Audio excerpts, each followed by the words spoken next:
අතීතය කියලා කිව්වට ඒක මං හිතන්නේ සුන්දර අත්දැකීමක් මට. මම තේරුම් ගත්ත එක දෙයයි මේ ලෝකෙට මිනිස්සු විදිහට අපි කවුරුත් කාත් එක්කවත් එන්නේ නැහැ. දෙවියෝ දුන්නේ මගේ දුව. මගේ දුව මං කොයිම වෙලාවකවත් මං තනි කරේ නැහැ. මං මහරෑටත් ගිහලා කොළඹ බහින වෙලාවල් තියෙනවා. ඉතින් ඇයි මේ දේ මම නුවර පටන් ගන්න හොඳ නැත? කතා කරන්න පුළුවන්. හැබැයි මගේ භාෂාවට වැඩිය මං කතා කරන්නේ සිංහල භාෂාව. කාන්තාවකට දරුවෙක් එක්ක මේ සමාජයේ තනියම ජීවත් වෙන්න බැරිද? ඒ දරුවා මේ ලෝකයේ ඉන්න දක්ෂතම දරුවා විදිහට බිහි කරන්න හැකියාවක් නැද්ද? එහෙම නැත්නම් ඇයට මේ සමාජයේ දියුණුම තැනට යන්න හැකියාවක් නැද්ද? ඇය දරුවත් එක්ක ගෙදරටම කොටු වෙලා ඉන්න ඕනේද? අද මේ ප්‍රශ්නෙට උත්තරේ හොයාගෙන FM නුවර අපි ඇවිල්ලා ඉන්නවා. තවත් කතානායිකාවක් හොයාගෙන ඇය අපේ කතාවේ එහෙම නැත්නම් FM නුවර අපේ කතාවේ වීරවරියක් විදිහට තමයි අපි හඳුන්වන්නේ. ඇය ශාස්ත්‍රී මොහොදී. ආයිබෝවන් උදාර. නමේ උච්චාරණය යම් වැරදි වෙන්න පුළුවන් ශාස්ත්‍රී. හැබැයි ඔයාට වැරදිලා නැහැ. නෑ. වැරදි අවස්ථා බොහොමයක් තිබ්බා ජීවිතේ. අනන්තවත් තිබ්බා. හැබැයි අද ඉන්න තැන ගැන මොකද වෙන්නේ? ගොඩක් සතුටුයි. අද ශාස්ත්‍රී යටතේ කී දෙනෙක් ඉන්නවද? මගේ යටතේ වැඩ කරනවා 3 දෙනෙක් විතර. මගේ යටතේ ඉගෙන ගන්නවා දැන්ට ළමයි ඉගෙනගෙන අවුට් වෙලා ගිය ළමයි 50කට වැඩිය. දැන් ආයෙ ළමයි 50ක් විතර ඉගෙන ගන්නවා. ඔක්කොම ළමයි 100කට කිට්ටුව. කතාවේ මේ අවසාන කොටසෙන් අරන් තමයි මම මේ කතාවේ මුල පුරන්න හදන්නේ. ඔයා මීට අවුරුදු 6කට 7කට පෙර හැරලා බලන්න කොතනද හිටියේ? ගොඩාක් අමාරු මේ අවස්ථාවක හිටියේ.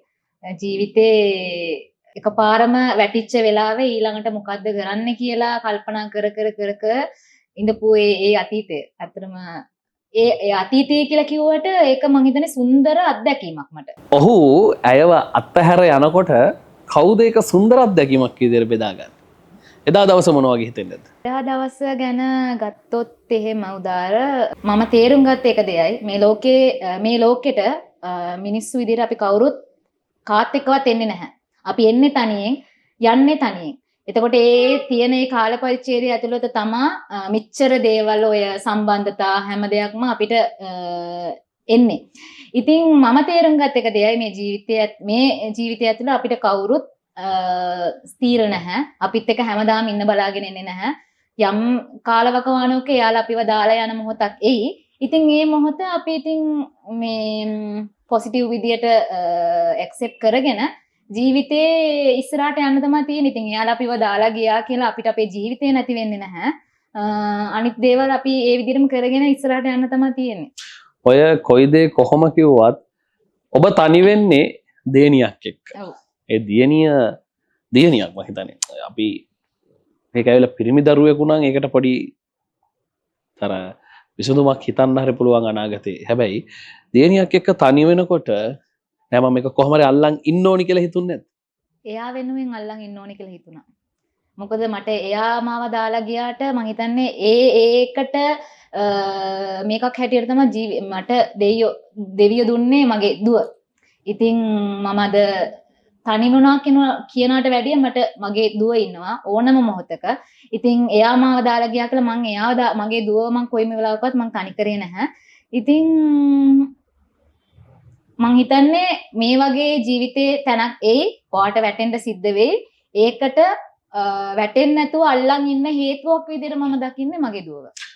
මේ කතාවේ මේ දැන් අද මේ විදිහට හිටියට අද පුද්ගලික අධ්‍යාපන ඒකකයක හිමිකාරිත්වය දක්වනවා. ඒ වගේම එහි සභාපතිත්වය දරනවා. එහි ලස්සන රස කතාවක් තියෙනවා. මොකද්ද මේ අධ්‍යාපන ආයතනය, මොකද්ද මේක සිද්ධ වෙන්නේ කියන කාරණාවක් තියෙනවා. අය හැම වෙලේම අමුතු විදිහට හිතපු කෙනෙක්නේ. මේ වැඩෙත් හරි අමුතු විදිහට තමයි තියෙන්නේ. ඔයාගේ ඇකඩමි එකේ මොනවද වෙන්නේ? මොකද්ද ඇකඩමි එක? මොකද්ද මේ ඇකඩමි එක තුළ වෙන්නේ? මගේ ඇකඩමි එකේ නම ඇවිල්ලා Right Way Skill Up Academy.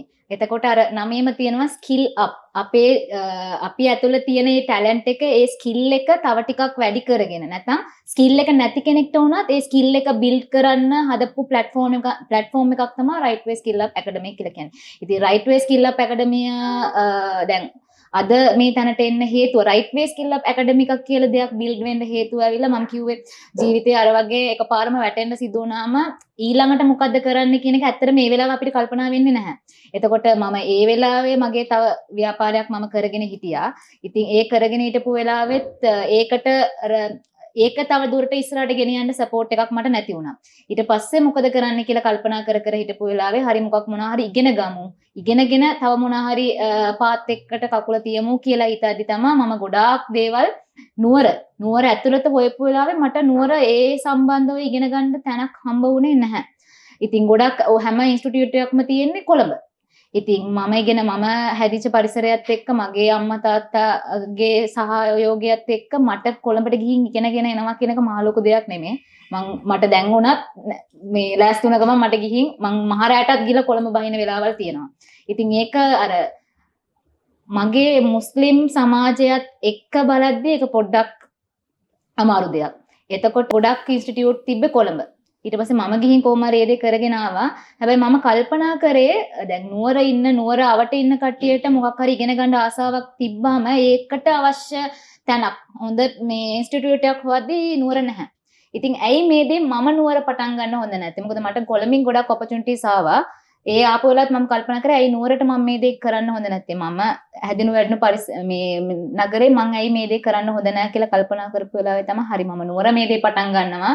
මම අත්විඳපු ඒ අමාරු අත්දැකීම තව කෙනෙක්ට විඳින්න හොඳ නැහැ කියලා තමයි රයිට් වේ ස්කිල් අප් ඇකඩමි එකේ එහෙම තමයි නුවර බී උනේ. ජීවිතේ වරක් දෙවරක් නොව තුන් වරක් එහෙම නැත්නම් 100,000 වාරයක් මිනිස්සු වැටෙන්න. හැබැයි ඒ වැටෙන හැම තප්පරයකදීම මිනිස්සුන්ට නැගිටින්නත් පුළුවන් ශක්තියක් තියෙනවනේ. ඒකට ආත්ම විශ්වාසය. එහෙම නැත්නම් තමන් ගැන විශ්වාසයක් තියෙනවා. ඔයා ගැන මොකද හිතන්නේ? වෙලාවකට හිතෙද්දි ඇත්තටම ආඩම්බරයි. මට මං ගැනම ආඩම්බරයි. තව වෙලාවකට හිතෙද්දි පොඩි දුකකුත් තියෙනවා හිතේ. ඒ කොහොම තිබ්බත් මට මං ගැන ආඩම්බරයි. මොකද අච්චර ප්‍රශ්න ඇවිල්ලා මම කොයිම වෙලාවකවත් වැටෙන අවස්ථාව වැටුණා. හැබැයි වැටිලා ආයෙ නැගිට්ටා. නැගිටගෙන කොහොම හරි අද මම ඉන්න තැන ගැන ඇත්තටම මම ගොඩක් ආඩම්බරයි. මොකද ගොඩක් කට්ටිය හිතුවා මම ගිව් අප් කරයි, මම නවත්තයි කියලා. ඒ වුණාට මම නැවැත්තුවේ නැහැ. වැටෙන ගානට ආයෙ නැගිටලා මම ඉස්සරහට ගියා. ඉතින් අද ඉන්න තැන ගැන මට ඇත්තටම ආඩම්බරයි. අද බොහෝ දේවල් ලැබෙනවා. ජීවිතේ තප්පරෙන් තප්පරේ දශමෙන් දශමේ ඔබ ගොඩ නැගෙනවා. අනිවාර්යයෙන්. හැබැයි දියණියත් එක්ක තනි වෙලා තමයි ඔබ ගොඩ නැගෙන්නේ. අනිවාර්යයෙන්. තනිකම පාළුවක් දැනෙන්නේ නැද්ද? තනිකමක් පාළුවක් දැනෙන අවස්ථා තියෙනවා නැතුවම නෙමේ. ඒ වුණාට අර අපේ වැඩත් එක්ක මගේ තියෙන අර කාර්යබහුල ජීවිතයත් එක්ක මට එහෙම ලොකුවට තනිකමක් දැනෙන්නේ නැහැ. හැබැයි මම ගොඩක් වෙලාවට මගේ දුවත් එක්ක කාලය ගත කරන ගොඩක් අඩුයි. මට එයත් එක්ක අර කාලය ගත කරන ගොඩක් මට ලැබෙන්නේ නැහැ. ඉතින් පුළුවන් විදිහට මම එයත් එක්ක ඉන්න නිසා අර තනිකම දැනෙන වෙලාවට මට එයත් එක්ක ඉන්න නිසා වැඩි එහෙම ලොකු තනිකමක් දැනෙන්නේ නැහැ. ශාස්ත්‍රීය ගෙදරින් ලැබෙන සහයෝගය කොයි වගේද? මගේ හැම දෙයක්ම යාලා. මම අද මේ තැනේ ඉන්නවා නම් ඒකට හේතුව එයාලා. මොකද මම ජීවිතේ වැටිච්ච වෙලාවේ මම ගොඩ එන්න හේතුවක් උනේ එයාලා. මොකද එයාලත් මාව අතහැරලා තිබ්බනම් මම අද කොයි තැනක ඉඳීද දන්නේ මම හොඳ තැනක ඉඳී. ඒ කියන්නේ මගේ මේ අදිෂ්ඨානේ මගේ මේකෙන් මම ගොඩ ඇවිල්ලා ඉඳී. ඒ වුණාට අර අම්මා තාත්තා ඒ අයියා කෙනෙක්ගෙන් ලැබෙන සහයෝගය කියන එක මම හිතන්නේ කාන්තාවක්. ඒ කියන්නේ ඒ විදියට ඒක ලොකු ශක්තියක් ඒක. ඒක නිසා මම හිතන්නේ මම අද ඉන්නවනම් මේ තැන මෙහෙම hina වෙලා සතුටින් ඉන්නවනම් ඒකට ලොකුම හේතුව ලොකුම ශක්තිය මගේ පවුලේ අය විතරයි. ශාස්ත්‍රීය සමස්ත කාන්තාවන් වෙනුවෙක්ම ඔබ ජීවිතේ වැටලා තියෙන දන් වලින් නැගිටලා පෙන්නලා තියෙනවා. අනිවාර්යයෙන්. වැඩසටහන බලන අය වෙනුවෙන් මොකද කියන්න හිතෙන්නේ? ඒතරම අර පිරිමි පාර්ශවයයි කාන්තා පාර්ශවය ගත්තොත් අර කාන්තා පාර්ශවය පොඩ්ඩක් එයාලා වීක්. එයාලගේ ඉමෝෂන්ස් අතින් උනත් එයාලා ගොඩක් වීක්. ඉතින් එයාලා වැටෙන අවස්ථා වැඩි. මොනාරි ප්‍රශ්නයක් ආපු ගමන් ඒකට මූණ දෙන්න බැරිව වැටෙන අවස්ථා වැඩි. ඒ වගේම ඔය ජීවිතේ කවුරු හරි අපිත් එක්ක අන්තිම වෙනකන් ඉඳී කියලා විශ්වාසයෙන් එන කට්ටිය එකපාරම අර ඒ සම්බන්ධතාවය නැති වෙලා ගියපුවාම ඒ තැන අපේ ජීවිතේ හාත්පසින්ම වෙනස් වෙනවා එතන.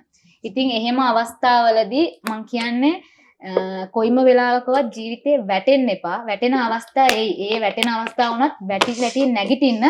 මොකද අපිව බලාගන්න ඔයාව බලාගන්න මාව බලාගන්න මේ ජීවිතේ මේ ලෝකේ ඉන්නේ අපි විතරයි. අපිට අපි විතරයි. අනිත් අය අපිට සහයෝගයේ දෙයි සපෝට් එක දෙයි උනට හැම වෙලාවෙම හිතන්න ඕනේ කවදා හරි අපිට ඉන්නේ අපි විතරයි කියන එක.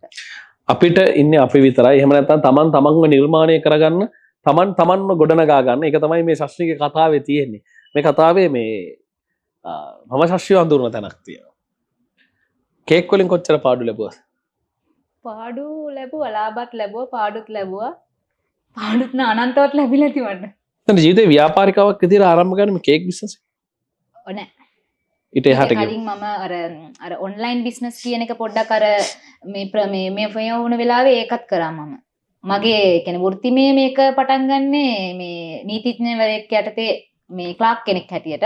ඊට පස්සේ අර කොවිඩ් ආවට පස්සේ කොවිඩ් වලින් තමයි අපි හැමෝටම අපේ ජීවිතේ හැම කෙනෙක්ම මං හිතන්නේ අනිත් පැත්තට පෙරළුනේ.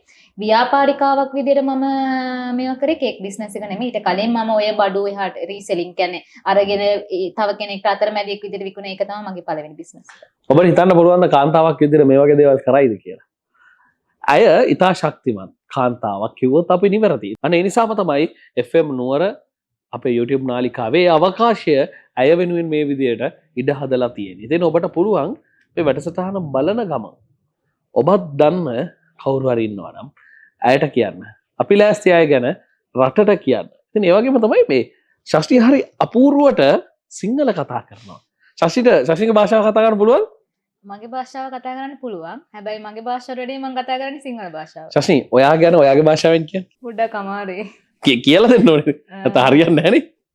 ඒ කියන්නේ මම දෙමළ කතා කරනවා ගොඩක් අඩුයි. ඒ කියන්නේ මගේ ගෙදර පරිසරයේ වුණත් එයාලා හැමෝම ඉගෙන ගත්තේ සිංහල මාධ්‍ය. දැන් මට ඒ නිසාම තමයි දෙමළ දරගන්න ඕනේ. අපේ පුංචි කොටසක්. එහෙම පුළුවන්. ඒ කියන්නේ සාමාන්‍යයෙන් මට එහෙම දෙමළ කතා කරන්න බෑ කියලා නෙමෙයි. එනක නල්ලා තමිழ் பேச தெரியும். பட் சுட்ட சுட்ட வரதினா තමයි. பேசேலும் ஆனா எழுந்த ஏலா வாசிக்க கொஞ்சம் மேலும்.